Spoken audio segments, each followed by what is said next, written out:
நமஸ்காரம். குந்தி ஸ்துதி முதலாவது ஸ்கந்தத்தில் 8வது அத்தியாயத்தில் ஸ்லோகா 18 43 வரை.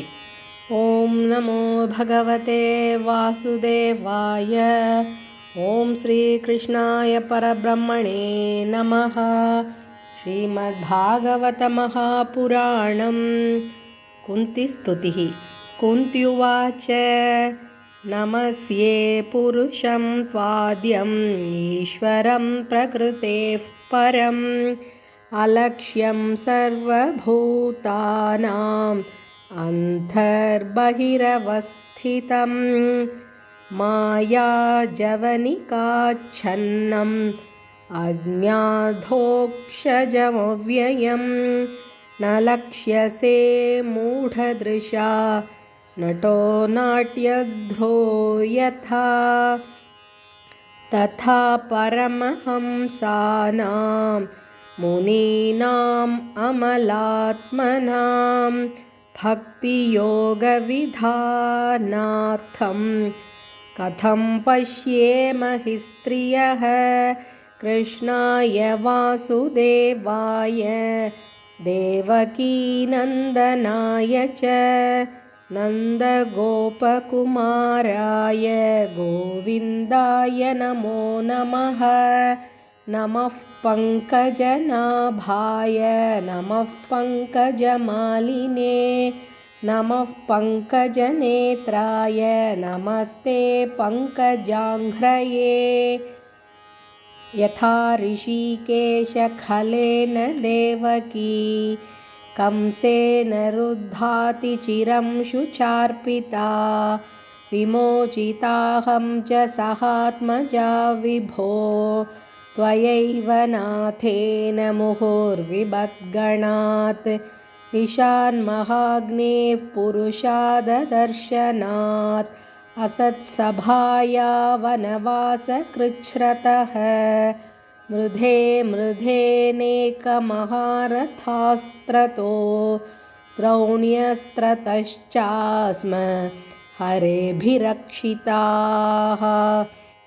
विपदः सन्तु नः शश्वत् तत्र जगद्गुरो भवतो दर्शनं यत्स्यात् अपुनर्भवदर्शनम् जन्मैश्वर्यश्रुतश्रीभिः येदमानमदः पुमान् नैवार्हत्यभिधातुं वै त्वाम् अकिञ्चन गोचरम् नमो किञ्चन वित्ताय निवृत्तगुणवृत्तये आत्मा रामाय शान्ताय कैवल्यपतये नमः. मन्ये त्वां कालमीशानम् अनादिनिधनं विभुं समं चरन्तं सर्वत्र भूतानां यन्मितः कलिः न वेद कश्चिद् भगवंश्चिकीर्षितं तवेहमाणस्य नृणां विडम्बनम् न यस्य कश्चिद्दयितोऽस्ति कर्हि चेत् द्वेष्यश्च यस्मिन् विषमामतिर्नृणां जन्म कर्म च विश्वात्मन् अजस्याकर्तुरात्मनः तिर्यं ऋषीषु यादस्सु तदत्यन्तविडम्बनम् गोप्यादते त्वयि कृतागसिदाम तावत् याते दशाश्रुकलिलाञ्जनसम्भ्रमाक्ष्यं वक्त्रं निनीय भयभावनया स्थितस्य सा मां विमोहयति भीरपि यद्बिभेति. केचिदाहुरजं जातं पुण्यश्लोकस्य कीर्तये यदोः प्रियस्यान्ववाये मलयस्येव चन्दनम् अपरे वसुदेवस्य देवक्यां याचितोऽभ्यगात् अजस्त्वमस्य क्षेमाय वधाय च सुरद्विषां भारावतारणायान्ये भुवो नावैवो दधौ सीधन्त्या भूरिभारेण जातो ह्यात्मभुवार्थितः भवेस्मिन् क्लिश्यमानानाम् अविद्याकामकर्मभिः श्रवणस्मरणार्हानि करिष्यन्निति केचन शृण्वन्ति गायन्ति गृह्णन्त्यभीक्ष्णशः स्मरन्ति नन्दन्ति तवेहितं जनाः तयेव पश्यन्त्यचिरेण तावकं भवप्रवाहो परमं पदाम्बुजम् अप्यद्यनस्त्वं स्वकृते हितप्रभो जिहाससि स्वित्सुहृदोऽनुजीविनः येषां न चान्यद्भवतः पदाम्बुजात् परायणं राजसुयोजितां हसां केवयं नामरूपाभ्यां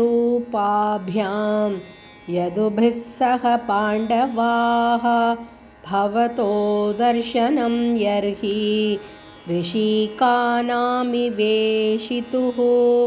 ज्ञेयं शोभिष्यते तत्र यतेदानीं गताधर त्वत्पदैरङ्गिता भाति स्वलक्षणविलक्षितैः इमे जनपदा वृद्धाः सुपक्वौषधिविरुधः वनाद्रीनद्युतन्वन्धो ह्येदन्ते तव वीक्षितैः अत विश्वेश विश्वात्मन् विश्वमूर्ते स्वकेषु मे स्नेहभाषमिमं चिन्धि दृढं पाण्डुषु वृष्णिषु त्वयि मेऽनन्यविषया मतिर्मधुपते सकृत् रदिमुद्वहता दद्धा गङ्गेवौगमुतन्वती